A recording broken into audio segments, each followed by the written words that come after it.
Hi, this is Misa Ramirez from Books on the House, and today we are talking with MJ Rose, our featured author of the week. Welcome, MJ. Hi, thanks for having me. Thank you so much for being here. I'm really excited to hear about your new book, The Memorist, which is the second in the Reincarnationist series that's not a series. Yes, I love that's that. right. Yeah, it's a series in that the books all have something to do with reincarnation, and they have something to do with the idea that in ancient times there were memory tools that were created in the Indus Valley 6,000 years ago that would help us remember our past lives. They'd be deep meditation aids, because deep meditation is how you go into when you go into a deep meditative state, that's how you remember your past lives. So I came up with this idea that these tools existed and that there were 12 of them that I invented. And the idea for my series is that in each book, a different tool would play a part, and it would be a modern-day adventure search quest for the tool, and it would take us into the past and the present of the characters who were involved in the quest for the tool. But that's making them sound a little bit too much like Search for the Holy Grail. But they're very complicated to explain because they cross a lot of genres. They're suspense, they're historical, they're a little paranormal because they have to do with reincarnation. The Memorist, which is the second in the series, which is just out in paperback, it was out last year in hardcover, is about a woman who's been hearing music all her life that she's never been able to identify. And her father is in Vienna, and he finds a box that she used to draw pictures of when she was a child.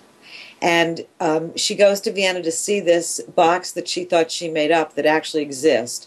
And that leads to her having past life memories that have to do with Beethoven and an ancient flute. And there's a journalist in Vienna who's lost his whole family in Israel. And he's on a quest for revenge against terrorists.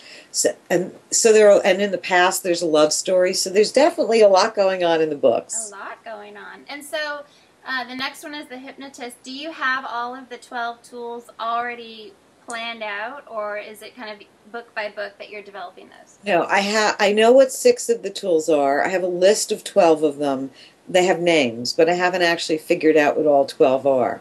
And so but I guess a smart thing to do is always to compare them to something. So people tell me that if you like the Historian, and if you liked Time Traveler's Wife, and if you liked a book called The Eight by Catherine Neville, or if you like Steve Barry's thrillers, or Rebecca, that some combination of that is what I write. Okay, and so the plan is to have 12 books in this series that's not a series, so the Reincarnationist.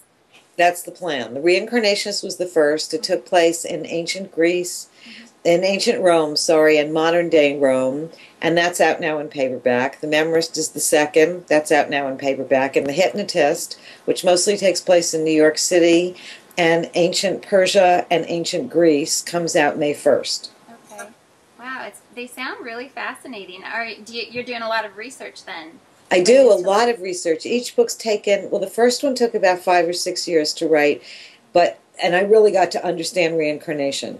And now each one takes about 2 years. The Memorist has also to do with the Kabbalah, so I had to really study and learn about the Kabbalah. So it's amazing. You read 20 books and you wind up using, 5 pages have that subject in it, but it informs the whole book, and it's really important to understand all the subjects that I'm writing about. Well, I would think so. I think it would really inform how you develop your characters, because what you're reading and taking in is really going to influence how they come to life.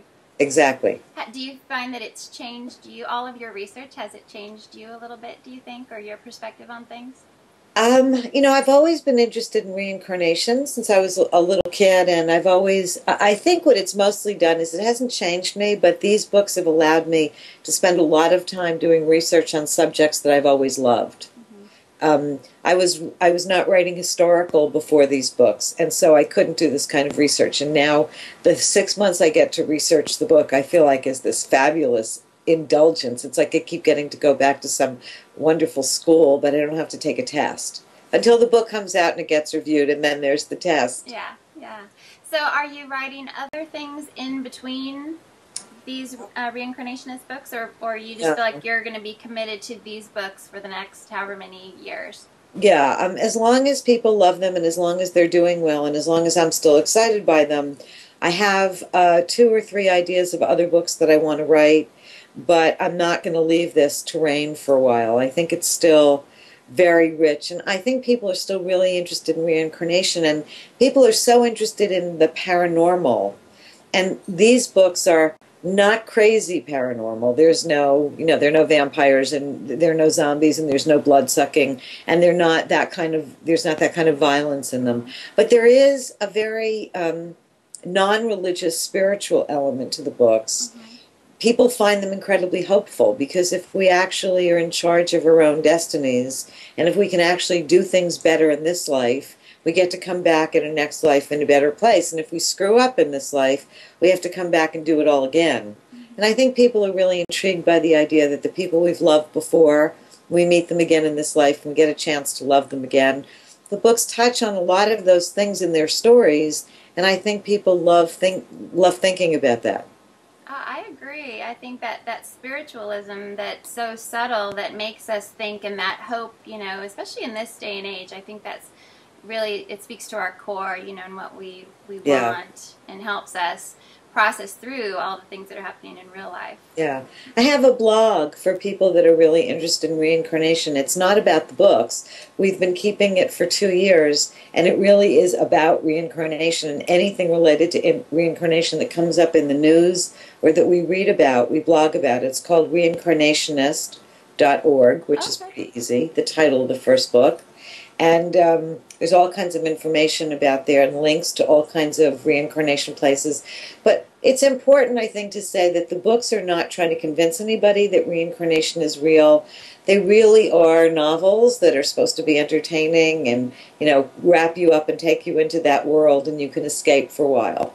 Yeah, but I think the fact that you're very interested in it is, comes through in the book and just, again, informs the readers of a new perspective or something that they hadn't thought of before, or gives them hope in a new way or a new way of thinking about something.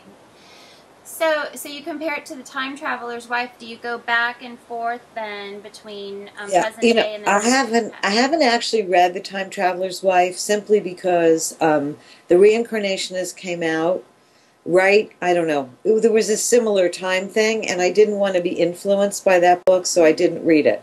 But people have told me that because of the time travel, obviously, there's a lot of time travel in my books, because people do go back and forth. The main character is different.